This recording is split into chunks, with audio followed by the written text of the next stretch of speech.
friend of mine in high school drove an old rusty car, and on that old rusty car was a rather snarky bumper sticker. In big font, it read, "You're unique!" exclamation point. And then in smaller font underneath, it read, "Just like everybody else." It's a witty line. You're unique just like everybody else. It's witty, but there's an important question to be asked about human uniqueness. According to the Bible, are we each uniquely made? The question comes in from Dimitri, who lives in Sri Lanka. Dear Pastor John, I'm a devoted listener to this podcast and an avid reader of your books. I've found so much clarity to many theological questions I've struggled with throughout my life, so thank you. But I have this remaining question.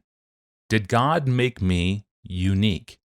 I have to assume that there are a lot of people similar to me across the globe, and I'm rather ununique in God's eyes. I have come across plenty of Bible verses about how God created us for a specific providential purpose. There are others that speak of God's intimacy. He knows the number of hairs on our head and every tear that we cry. But does the Bible say I am unique compared to others? I can't find a specific Bible verse to confirm it, and yet I've heard it affirmed by trusted preachers. But is it biblical? Is human uniqueness defensible from the Bible? I think individual human uniqueness is defensible from the Bible, but not directly. That is, not by a quotation, but only by implication. In other words, I don't know of any quotation from the Bible to the effect that every human being is in some way different from every other human being. There may be one, and I just can't find it. You should write to us here at APJ if you find it. That's right. Yep. So first, let me explain what I mean by the Bible pointing or by implication teaching a person's uniqueness and why that is important. And then I'll close by focusing on something that I think is far more important. So the first thing we need to do is establish two foundational truths about the way God relates to each individual human. The first is that he knits each person together in the womb. And the second is that he governs by his providence every single one of the millions of influences that shape what we become every day. Cradle to the grave. So first, God made every human, made them intricately with attention to everything about them genetically and every other way in their mother's womb. Psalm 139, verse 13. You formed my inward parts. You knitted me together in my mother's womb. Now, the point is this. The picture is not one of impersonal assembly line. The picture is of a God with knitting needles in his hands, fashioning a garment, stitch by stitch. God created you, Dimitri, by his infinite wisdom, including all the things that you like about yourself, all the things you don't like about yourself, all the strengths and all the weaknesses, all the abilities, all the disabilities. He was knitting all of that together in your mother's womb. When Moses complained to God that he couldn't speak, and that God's promise to go with him and help him was of little comfort, God rebuked his doubt with these amazing words. Who made man's mouth? Who makes him mute or deaf or seeing or blind? Is it not I, the Lord? Now therefore go, and I will be with your mouth and teach you what you shall speak. So that's the Bible's first premise. God made everybody, knitting us intricately and individually together in our mother's wombs just the way we are. Second, God's providence is the all-embracing, all-pervasive work over all of our experience. Nothing happens to you or has ever happened to you, or will ever happen to you except what God plans. Jesus made this point by picking one of the most random things, events in the world, and attributing it to God and only to God. Matthew 10:29, are not 2 sparrows sold for a penny? I mean, how insignificant are they? And not one of them will fall to the ground apart from your Father.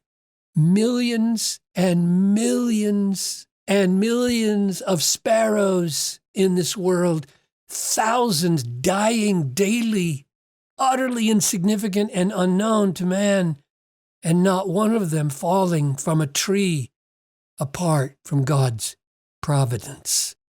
Or as Proverbs says about another kind of random event, like rolling dice, the lot, we would say the dice, are cast in the lap, and every decision is from the Lord in Las Vegas. So the point is that nothing happens to you or has ever happened to you or will ever happen to you except as God has designed it.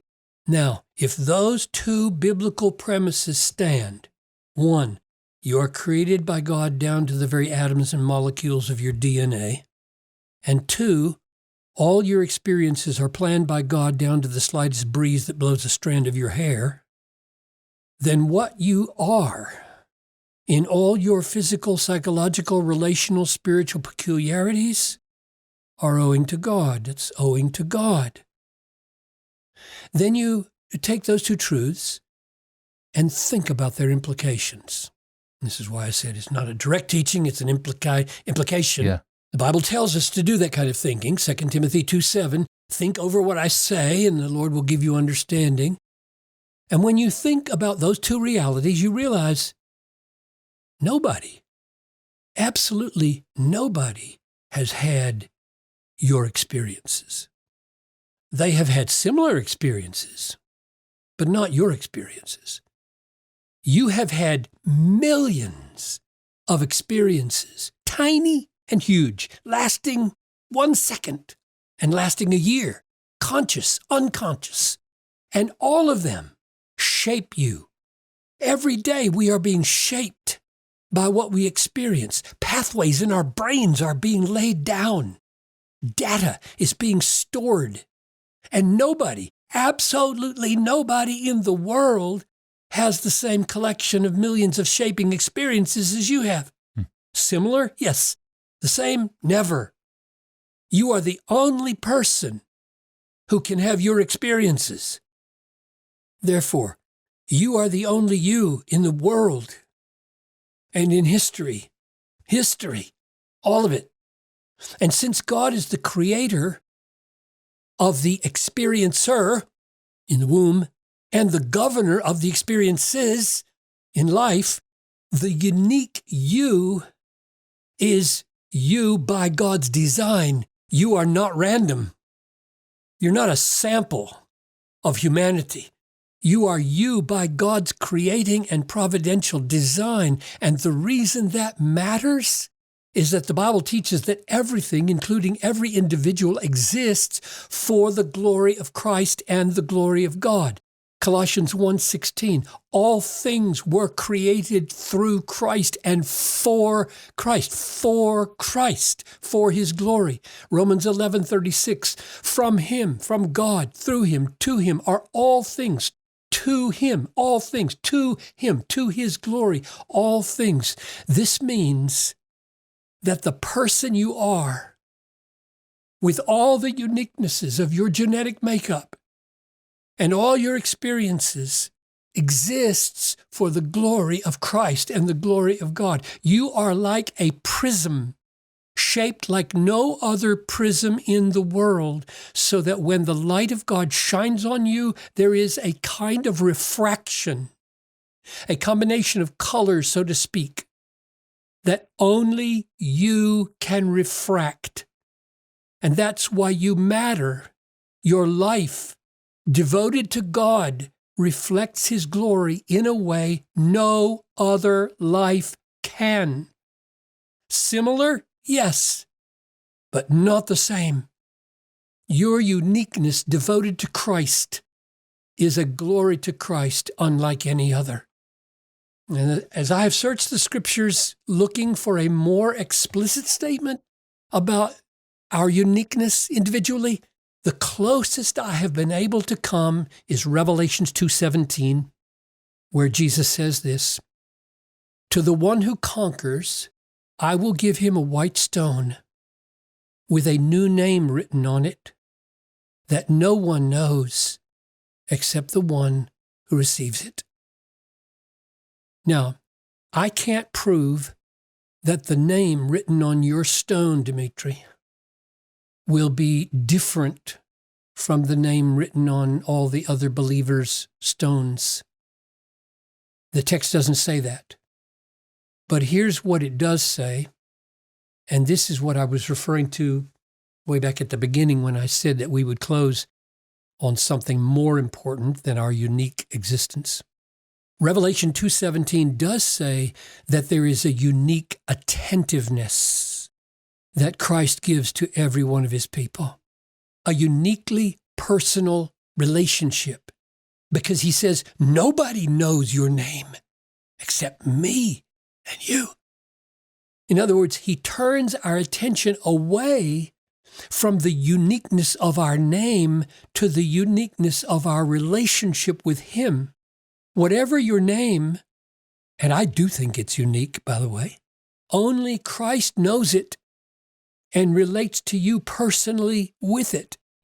So I would encourage Dimitri and all of us, devote the uniqueness of your existence to the glory of Christ and treasure the uniqueness of Christ's attentiveness above your unique existence. Really well put together case, Pastor John. Thank you for thinking through it. And Dimitri, great question. Thanks for sending it in. And listeners, thank you for joining us today. You can ask a question of your own, search our growing archive, or subscribe to the podcast, all at desiringgod.org/Ask Pastor John. I am your host, Tony Ranke. We will see you back here next time on Wednesday. Thanks for listening. Appreciate it. We'll see you then.